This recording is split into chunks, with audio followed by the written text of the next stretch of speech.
Hello friends, how is everybody doing? I hope everybody is doing well.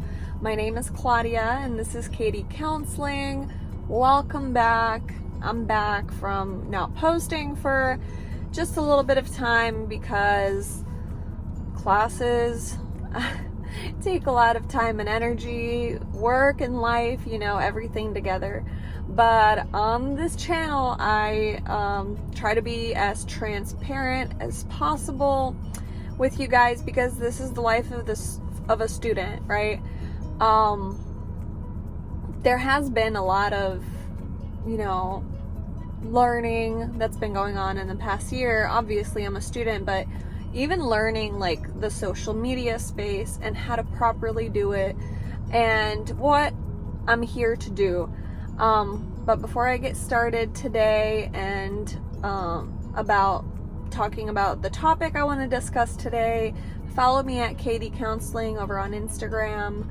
If you guys have any questions for me, you can leave a comment down below or you can DM me on Instagram. I'm here to help my students, my fellow students.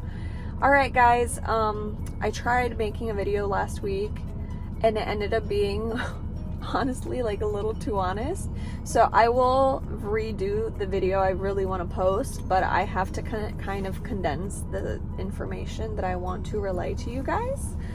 But again, this is the journey of like the student and the student therapist, and yeah, here we are. It is June 2022, and the topic of today that I want to discuss for multiple reasons, and I'll explain why, is what type of therapist do I want to be, right? And at first you're like, what do you mean? You're going to be a licensed clinical mental health counselor, you're going to be a therapist, you're going to see clients. Yes, but to inform you guys and to kind of share my journey, you kind of find out like what you not really want to do, but how you want to live your life, right? And I would encourage any student when they start out to really write down things that they want, right? For myself, I want to leave the hospitality industry. Why? Okay, why do I want to leave the money that I make right now for this? Okay, and I'm not talking about money, but for me, it's the lifestyle. What do I want to accomplish with making this switch? And I understand not everybody's making a switch. Maybe some people are only students and they're building up to be in this career. So you have to think about what do you want out of life? How do you want to live your life? And again, I'm 31 years old. I've lived the past like 14, 15 years working, right? Like I know what it means to work and I know what I want out of my life moving forward. That's why I started this journey. So the first part of this video, I want to talk about how I see myself as a therapist and how I see my day going, okay? Then the next part, I want to talk about what type of therapist I want to be, right? So the first thing that I wanted to say is I know that I want time freedom, right? I want my time to belong to me. And I've recently, when you follow people on Instagram, you see how people, work. Some people work for big companies, some people work for themselves, some people still have to be supervised, and they do it in the office, right? My dream of having a therapy practice that I can conceptualize right now, that it does, okay, I have a version of where it's just me, and then I have a version of how I want to extend and grow in the future, right? But the most immediate, goal that I have once I'm done with the 1,500 hours I have to be supervised, I want to have my own office, okay, where I can leave my house, I can go there, and even if I do 100% telehealth, I need that space, right? I need that sanctuary. But again, if I have clients that do want to see me in person, I want to have that space for them. So again, what does that mean, right? That means I want to be an entrepreneur. I want to be a private practice therapist. And I would like to primarily kind of make my own schedule, right? So like a day in my life, even if somebody comes in to see me or if not, I would like to have as many clients as I can. And again, I'm going to find out how many clients a day I'm comfortable with, right? I have spoken to, professors, teachers, mentors that are in my school, my program, that are teachers. And there was a teacher that was like, I think I mentioned this in one of my videos. She has clients from like 8-9 a.m. till 6 p.m. and she like barely stops to have lunch. Reaction to that is, I think that's too much. I think that's too many people. I don't think that as a therapist, unless you are in like a maintenance routine situation, I don't think that's good for the client or for yourself. I don't know. That's just my personal opinion. But again, I've never worked in an agency. I've never interned yet. So I don't know. Maybe that's how things go, and maybe that's how clients can be seen, and that's how it works, when people are in therapy, maybe you have the capacity to, extend your energy that much.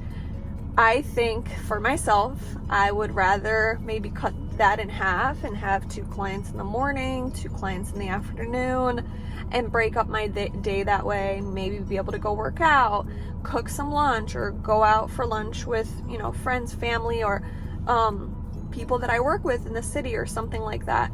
So we will see what works for me.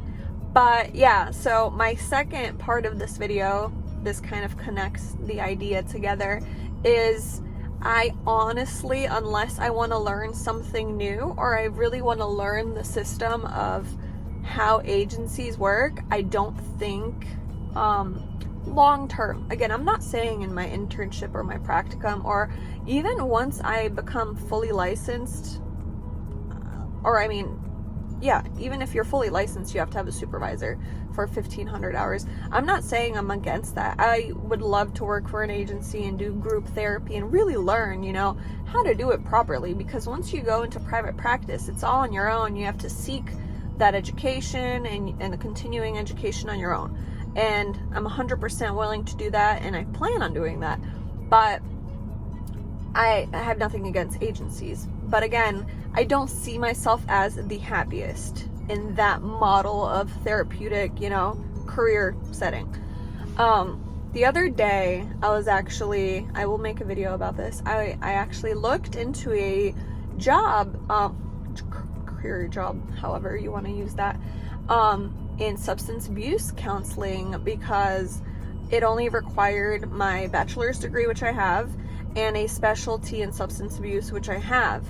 And they wanted the certification, or you needed to be a graduated master level clinician, right? Which what I'm going towards here. So I reached out and I had like a opportunity with the recruiter, but then I ended up not having the licensure. But then I bounced this idea off of like my family, and they told me, they're like, you don't want to work, the hours were like 8 to 5 or 8 to 6. And to be honest with you guys, I've never worked those hours. Never, ever. Never worked this like long 9 to 5 life, right? But it sounds good sometimes because it's steady income, and they were providing a significant, sign-on bonus plus, good salary for even bachelor level with certification, right? It ended up not working out for me because for me to get that certification, I have to be hired somewhere and practice substance abuse counseling. So it's like how am I going to get that job if I'm not practicing, right? So it's like, it's kind of like you have to be working somewhere already, and they have to give you these hours so you can get the certification. Pretty much, I need to make another video about this because I feel like a lot of people don't know about it, but let's not get off topic. Anyway, it didn't work out. I don't think it was supposed to work out. It was supposed to have me open my eyes to what I don't want, right? I don't want that. I don't want to be someone from 8 to 6. That's too much of my life. I'm sorry. I'd rather work 8 to 6 on my own private practice, building clients, forming relationships, having my own office, figuring it out, honestly. But that's just me. So the last thing I wanted to say in this video is part of my summer residency, I do have to think about this, what type of therapist I want to be, right? And they want us to include the structures I just talked about, but they also want us to, you know, think about like, what do you want to do? And again, I'm most comfortable and most interested in substance abuse right now. And you know, that comes with co-occurring disorders and things like that. So I feel like I will be doing my presentation for the residency about that, and I guess I'll update you guys on that. A lot of things are coming in the next few months. Right now it was actually kind of slow for school, so I didn't have much to talk about, but now the ball's rolling. We're doing residency, we're starting our practicum, and topics are rolling out. So thank you guys so much for watching my videos. Yeah, comment down below how you're doing, how your journey's going. If you have any questions, DM me at Katie Counseling over on Instagram. You guys have a great day. Bye bye.